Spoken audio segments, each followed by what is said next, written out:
He was on his knees in the snow with my hands pressed to the wound under his ribs, and his blood was coming through my fingers faster than I could think of a reason for him to live. "Stay," I told him. Not a healer's word, a command, and I had no rank to give one. His wolf was somewhere behind me in the dark, and it was not bringing me anything now. It was screaming. I could feel it through the bond I had spent 3 weeks refusing to name. A wide animal grief that did not care that I was no one, that I gutted fish and ground willow bark and slept above the stillroom. It only knew that the man it had been trying to hand me, gift by terrible gift, was bleeding out in front of the whole court that had laughed at both of us. "You stupid creature," I said. And I did not mean the wolf. "You absolute fool of a king. Stay." It started 3 weeks before any of that, with a dead rabbit on my doorstep and a man I had not yet learned to fear. I found the rabbit at dawn. It was laid out on the stillroom step with a tidiness no fox manages, paws together, throat clean, as if someone had arranged it for viewing. I stood over it with a candle and a great deal of irritation, because the first frost had hardened the path, and I had been planning to spend the morning not stepping over a corpse. I was 19 then, 20 by spring, a stillroom apprentice in the fortress of the Iron Territories, which is a grand way of saying I knew which dried things cured a fever and which dried things stopped a heart, and that no one above the rank of cook had ever bothered to learn my name. The king's name everyone knew, Halvar. They said it the way you say weather you cannot do anything about. I buried the rabbit behind the kitchen midden and thought no more of it. There were tinctures to strain, and a steward with a cough and a winter's worth of fever bark to grind. And a dead animal was the least strange thing that happened in a fortress full of people who turned into wolves when they were angry. The next morning, there was a grouse. The third morning, it was a pheasant, and the cook came out to find me crouched on the steps swearing at it, and the cook went white and would not tell me why. "It is a wolf," she said finally, twisting her apron. "Apprentice, it is a wolf that is bringing them." "Then it can stop," I said. "I have a stillroom to run, and I am not the kitchen's. Tell it to leave its game where the spit boys will thank it." "You do not understand." She would not come closer to the step. "A wolf does not bring, apprentice. A wolf hunts and a wolf eats. A wolf that lays a kill at a door, clean, every morning. That is not a hungry animal. That is a wolf that has chosen something." I did not understand, because I did not want to. I told her she had been listening to too many half-tales, and I sent her off with her chest rub, and I noticed, only later, that she had forgotten to take it. People kept forgetting things around me that week. I should have wondered why. That night, the steward's cough turned to a fever, and so it was me who carried the king's evening draught up to the great hall, because a draught for the king is not a thing you trust to a spit boy, and I was the only one left standing in the stillroom who knew the measure. I had never been in the great hall when it was full. I had seen it empty once, all grey stone and the long fire pits, and the high seat at the end of it carved into the shape of a wolf mid-stride, the old throne they called the Iron Seat. Full, it was another country. 200 wolves at the long tables, the warm animal noise of them, the smell of roast and pine smoke and wet fur, and at the head of it, on the iron seat, the man himself, with his second at his shoulder. The hall went quiet when I came up the centre with the cup. Not all at once, in a spreading ring, table by table, the way water goes still when you stop stirring it. By the time I reached the dais, you could hear the fire. Halvar was not what the stories build. The stories build a mountain. He was a tall man with a quiet, unhurried face and the kind of stillness that other men arranged themselves around without being told to. He watched me come the whole length of the hall, and he did not move. And his second, a broad, scarred man with careful eyes, the one they called Gunnar, watched me with a sharper attention than a cup of willow and honey deserved. I climbed the 2 steps and held out the draught. "From the stillroom, my lord. The steward is feverish. I made it myself. Willow and honey. It will taste of nothing." He took the cup. His hand was steady. And somewhere under his ribs, behind the bones, something I could not see lurched toward me like a dog hitting the end of a chain. I felt it, a pull in the air between us, low and enormous, and his steady hand closed on the clay until I thought it would crack. He set the cup down, too carefully. "You are the stillroom girl." "I am the stillroom apprentice," I said, because girl is a word men use to make a woman smaller, and I had decided long ago not to help them do it. "The steward is unwell. I will be carrying his draughts until he is on his feet, if it please the court." A muscle moved in his jaw. He was looking at me the way you look at a word you have heard before and cannot place, turning it over, almost angry at it for not coming. "It brought you a pheasant," he said. So he knew. Of course he knew. A king knows what his own wolves are doing, even the 4-legged half of him. "It did," I said. "And a grouse, and a rabbit before that. I would take it as a kindness, my lord, if it stopped. I have not the time to bury the king's good opinion of game every morning before the porridge." Behind him, Gunnar made a sound that he turned, badly, into a cough. The king did not laugh. For one moment he looked like a man watching a part of himself walk across a room he had not given it leave to enter. And then he mastered it, and the mountain came back over his face like a door closing. "It will stop," he said. I curtsied the smallest curtsy that would not be an insult, and I went back down the long hall, through 200 wolves, who were all now openly looking at me, and I told myself the heat in my face was the fire pits. It did not stop. A hare on the 4th morning. A brace of quail on the 6th, each one laid out with that same unbearable neatness.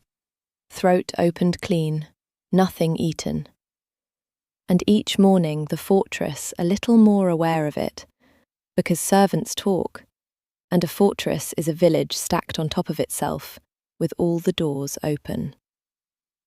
By the start of the 2nd week, I could not cross the bailey without warriors going quiet.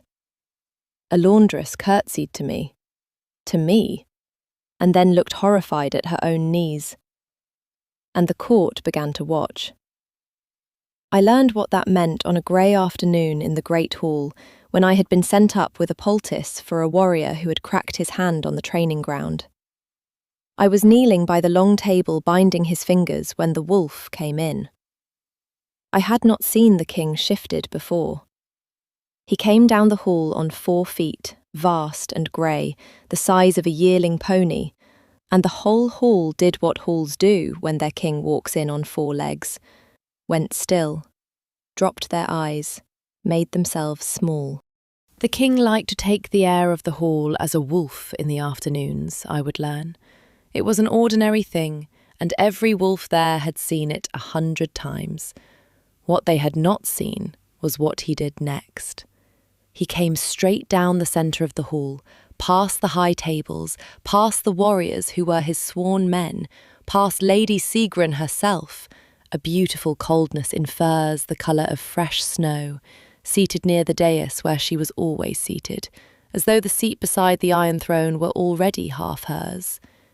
And he walked the whole length of his own court and lay down at my feet. He put his great grey head down on his paws beside my knee, against the cold flagstones, in front of every soul that mattered in the Iron Territories, and he sighed out a breath like a man setting down something heavy, and he closed his eyes. Nobody breathed. I include myself. I looked up and found 200 faces looking at the lowest ranked woman in the room, with a wolf the size of a small horse using her knee for a pillow. And I did the only thing my hands knew how to do, which was finish binding the warrior's fingers, because they were not going to bind themselves. And I said, very quietly, to the enormous animal against my leg, "You are making this extremely difficult for both of us." One grey ear flicked toward me. He did not move otherwise. He had, as far as his wolf was concerned, arrived exactly where he meant to be. Across the hall, Lady Sigrun rose, smiled the way a knife smiles, and left. That was the first time I saw her do anything but watch. I did not yet know to be afraid of it. I learned her story later, the way you learn the shape of a draft after it has already gone down. Sigrun was the daughter of the king's strongest border ally, raised since girlhood on the promise that the lunar seat was hers, the marriage all but inked into the treaty that kept the eastern passes from burning. She did not love Halvar. She loved the seat. The history only mattered because my name was nowhere in that treaty, and hers was written in. And a wolf, it turns out, does not read treaties. But that afternoon, I knew none of it. I knew only that the king got up off the floor of his own great hall, shook himself, and walked out without once looking at me, and that he could not have looked more like a man fleeing the scene of a crime if he had tried. I went looking for him the next night, not for the reason you think. I went because a king's wolf cannot lie down at a stillroom girl's feet in front of his court without consequences landing on the girl. And I wanted to know what I was supposed to do about a problem I had not made. I found him in the library, which is where I should say I learned the thing that turned all the rest of it. The library of the Iron Territories was a long, warm room of old parchment and older wood, the one place in the fortress that smelled of nothing but dust and beeswax and the cold edge of stone. And I had been stealing hours in it for 2 years because no one ever came there but me. That night, someone had come there before me. He was in the chair by the fire with a book open on his knee that he was not reading. I could tell because the fire had burned down a finger's width and he had not turned a page. And he did not leave when I came in. And he did not speak for the better part of an hour while I pretended to copy a recipe, and he pretended I was not the only thing in the room. I broke first. I am not proud of it. "I have asked it to stop," I said. He looked up from the book. "I know." "I have asked you to ask it to stop." "I have asked it." Something rueful moved at the very edge of his mouth, the first crack I had seen run through the mountain. "It does not consider me an authority on the matter." I should have laughed. I wanted to. What I felt instead, standing there in my apron that smelled of camphor, with my chapped hands and my borrowed candle, was the pull again. That low, enormous lurch, but slower now. A warmth reaching across the whole warm length of the library and settling over me like a fur I had not asked anyone to put there. He felt it too. I watched it cross his face. I watched the Alpha King of the Iron Territories lose, for 1 whole second, an argument with his own chest, in front of an audience of exactly 1. "Why me?" I said. It came out with no breath behind it. He closed the book. He did not answer at once, and when he did, it was not the answer of a man who had one ready.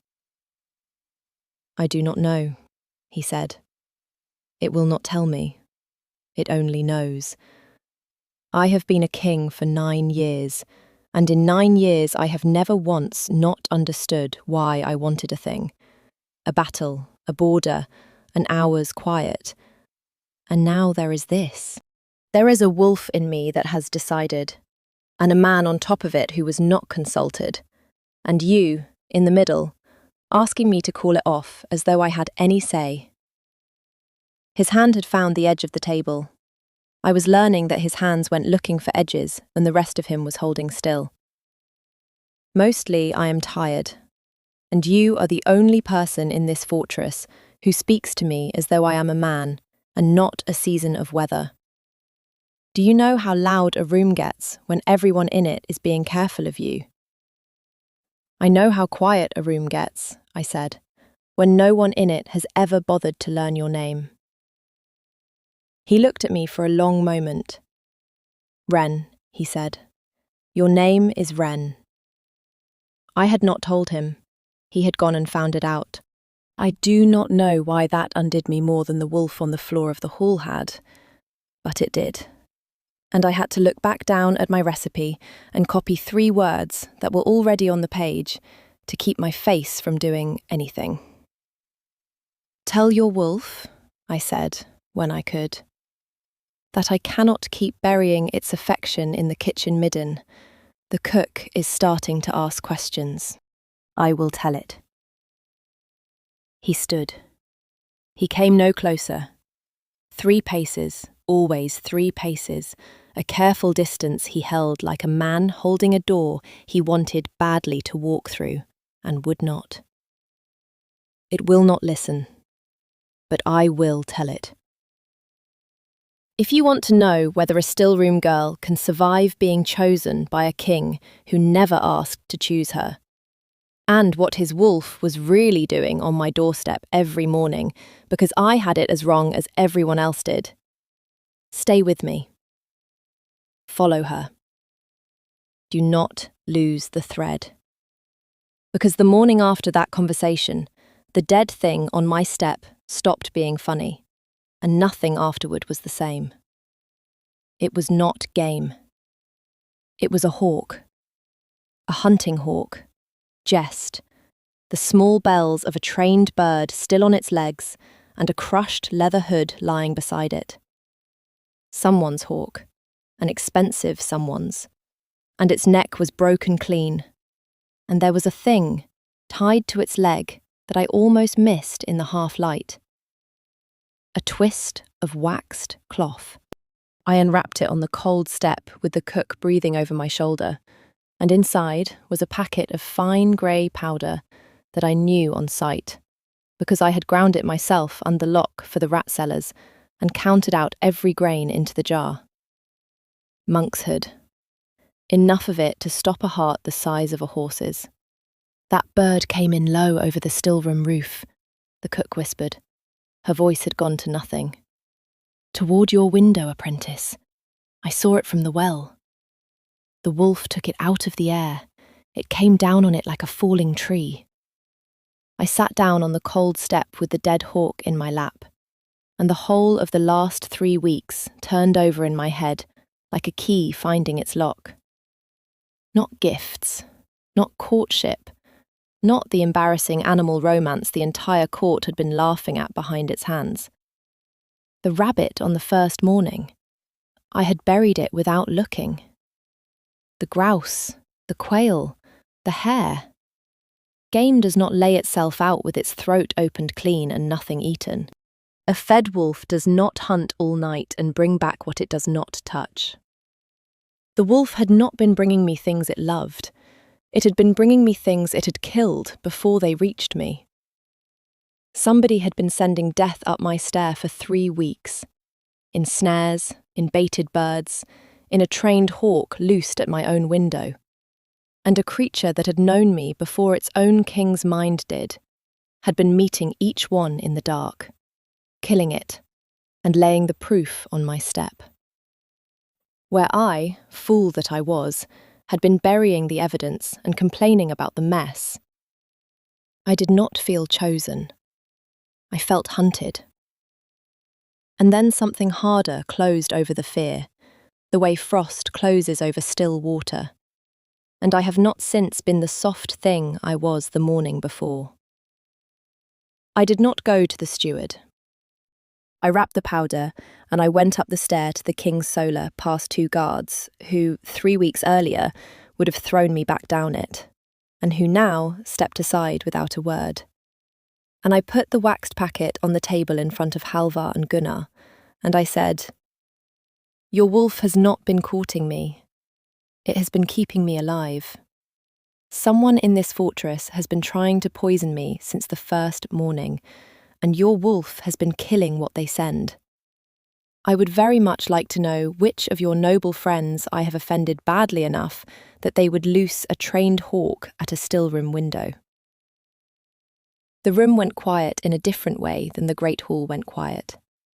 This was the quiet of 2 very dangerous men recalculating fast. Halvar picked up the packet.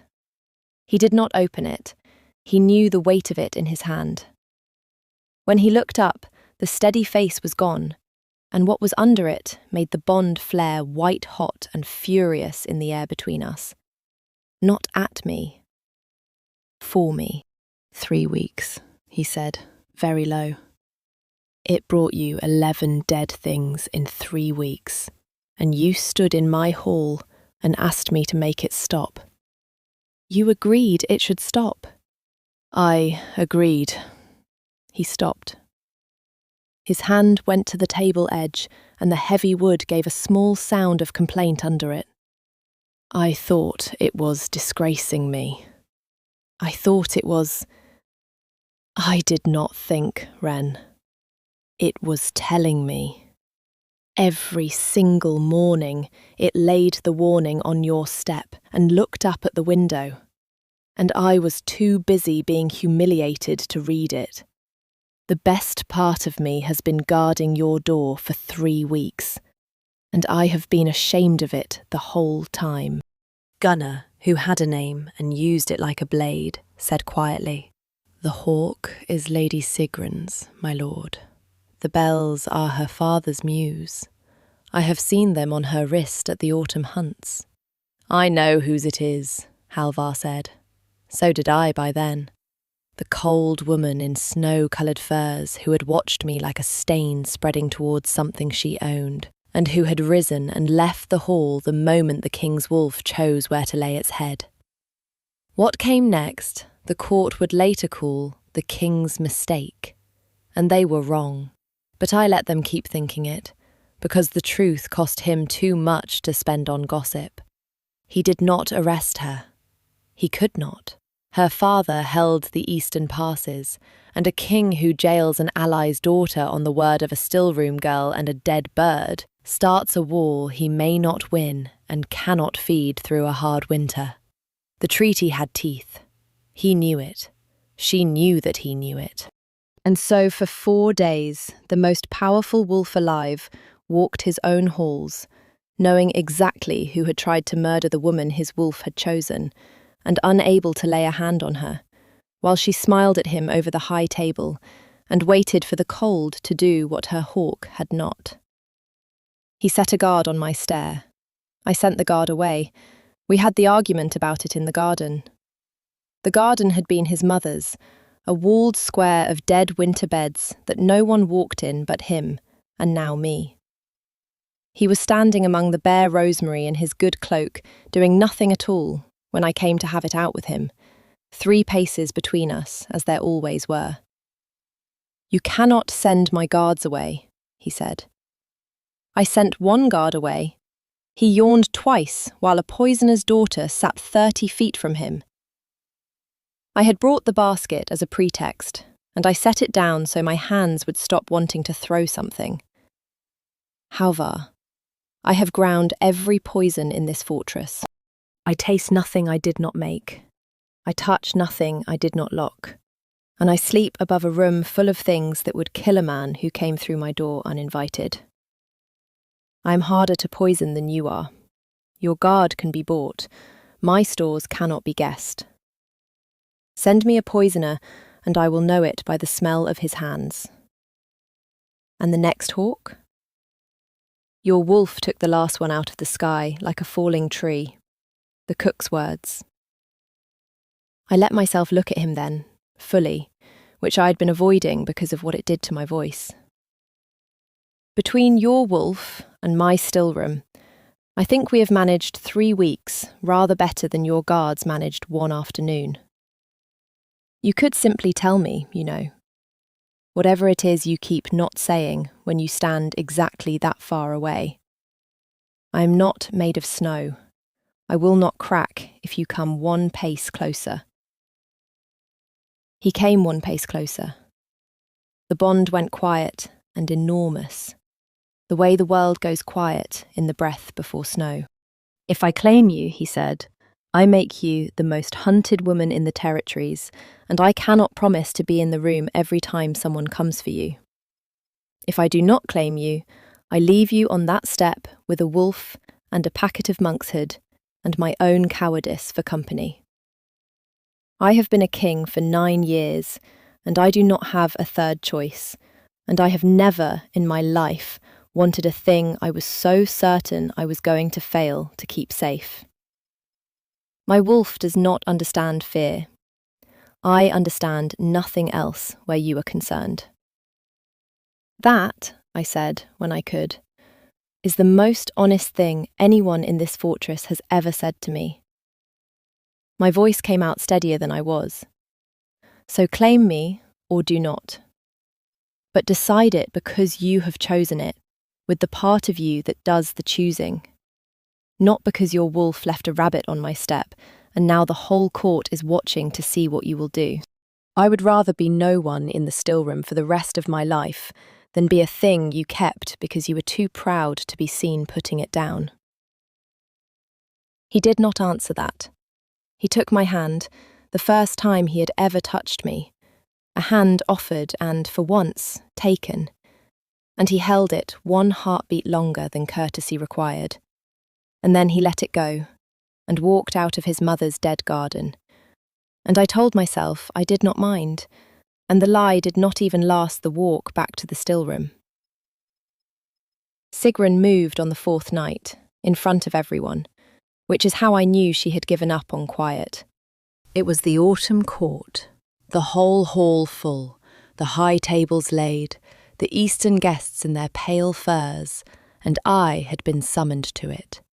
Me, in my one good dress, which had been someone else's old one, seated below the salt, but seated because the king had stopped pretending I was not there to be seen. Sigrun rose to give the first toast. A loyal toast, she said, smooth as her furs, to the king's long life and the long peace of the passes. And I, who had ground every poison in that fortress and counted out every grain, watched her hand as she lifted her own cup high, and saw the other cup, the one already poured and waiting at the king's place, the one she did not lift, and saw the faint pale film clinging to its rim that monkshood leaves behind and nothing else does, and understood all at once, and far too late to be quiet about it, that she had stopped trying to kill me at all. She was going to kill him. And let the stillroom witch who had bewitched his wolf take the blame and the noose. I did not think. There is no thought in it. My whole life had been narrowing to a single sentence, and I stood up and said it with 200 faces turning toward me. Do not drink that. The hall stilled. Halvar's hand was already on the cup.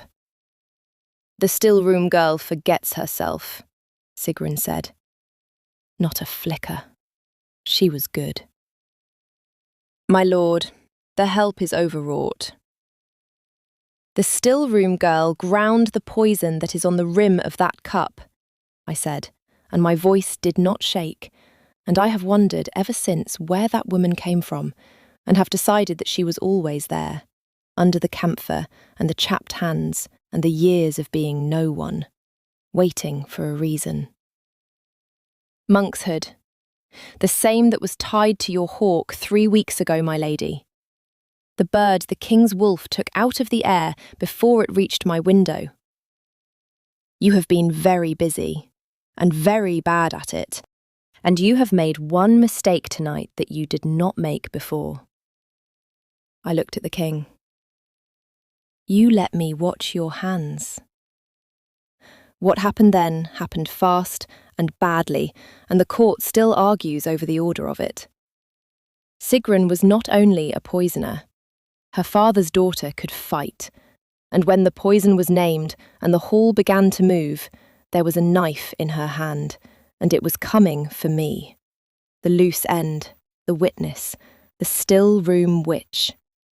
And Halvar, the oblivious king, the mountain, the man who had stood 3 careful paces away from me for 3 weeks, was not 3 paces away. He had crossed the hall the instant I stood. He put himself between his guest's blade and a still-room apprentice in a borrowed dress, in front of his entire court, and the knife that was meant to open my throat went in under his ribs instead. And that is where you came in. His blood coming through my fingers. His wolf screaming in the dark. Me on my knees in the snow of the inner ward, where they had carried him because the hall was chaos, with the whole court spilling out behind us and Gunnar's sword already wet from putting down 2 of Sigrun's eastern men. Me telling a king to stay, as though I had the rank to command the tide to come in. I did not have rank. I had the still room. "Hold his shoulders to the ground," I told Gunnar. Not pinning. I will not use that word. I told a warrior to keep his king still, while I did the thing I had trained 6 years for, and never once on a wound this deep. Monkshood on the blade, of course. Sigrun did nothing by halves. I could feel the cold of it driving into him under my hands, the poison and the panic of a half-formed bond both fighting me at once, the wolf's grief crushing the air so thick out of the ward that grown warriors swayed on their feet. I packed the wound with what I had snatched up running, the things I locked, the things I ground, the rat cellar antidote I had never once dreamed I would be pressing into the open heart of a king. And the cold pushed back. It pushed back so hard that my own hands went white and the skin split across my knuckles and bled down into him, my blood running into his, and I did not stop. I had buried 11 dead things his wolf gave me. I was not going to bury the 12th. "Stay," I said, the whole night narrowing to the one word. "You stupid, oblivious, honest man. You came 1 pace closer at exactly the wrong moment. And if you die having finally done it, I will never forgive you for the timing. Stay." His wolf went quiet, and under my ruined hands his heart took its next beat, and then the one after that. And somewhere in the ring of watching faces a warrior began, very softly, to weep. He woke 2 days later in the king's bed, with me asleep in the chair beside it because I had refused to leave, and no one in that fortress any longer had the rank to make me go. The first thing he did was find my hand on the blanket. The second thing he did, when he could make his voice work, was not thank me, which I have loved him for ever since, because gratitude would have made it a debt, and I had had enough of being owed and owing. "My wolf," he said, hoarse as a man who had been a long way off, "has been trying to give you to me since the first morning."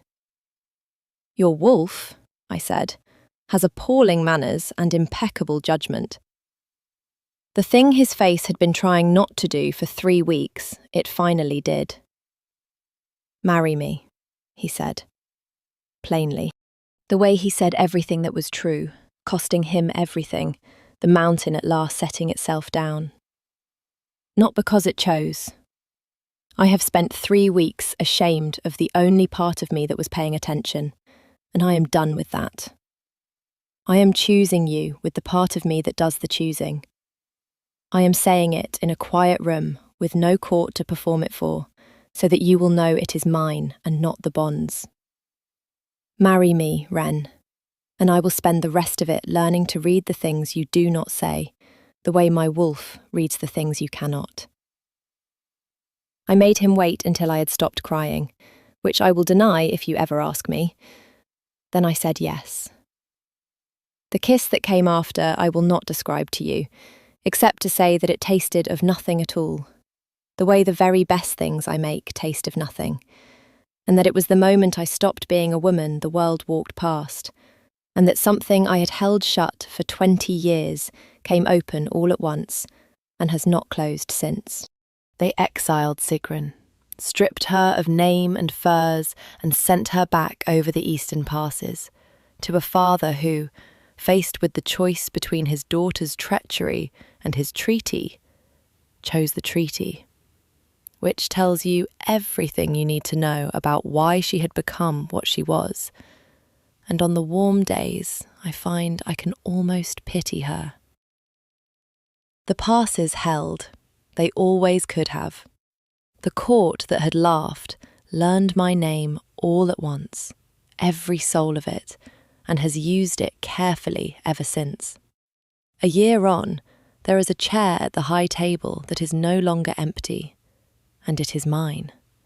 And I still go down to the stillroom most mornings, because I will not be a relic for anyone, crown or no crown, and because someone has to keep the rat cellars honest, now that we all know what is kept in them.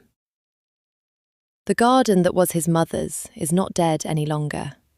We walk it, the two of us, no longer 3 careful paces apart, and he tells me about her, a little more each spring. And every so often, on a hard frost, I open the door of the Luna's chambers and find a dead rabbit laid out on the step. Paws together, throat clean, neat as anything in the world, and a great grey wolf sitting beside it, looking unbearably pleased with itself. I have asked it to stop. It does not consider me an authority on the matter. I have decided, after long thought, to let it win. So tell me, before you go, because I have never quite settled it, that very first morning, when his wolf left the rabbit and I buried it and complained about the path, do you think it was already trying to warn me? Or had it simply decided I was its, and the warning only came later when the hawks did? I have a theory. Halvar has another, and he is usually wrong about his own wolf, in the most loving way a man can be. Tell me yours below. And if you want to follow what comes next for the two of us, the first winter with a crown I never asked for, and what his wolf does the night I finally tell him about the pup, comment the wolf and stay close. Where are you listening from tonight? Pull a chair up to our table. There is room now, and a draught that tastes of nothing, and a wolf that will not stop bringing things to the door. That is the whole of it, her side of the story.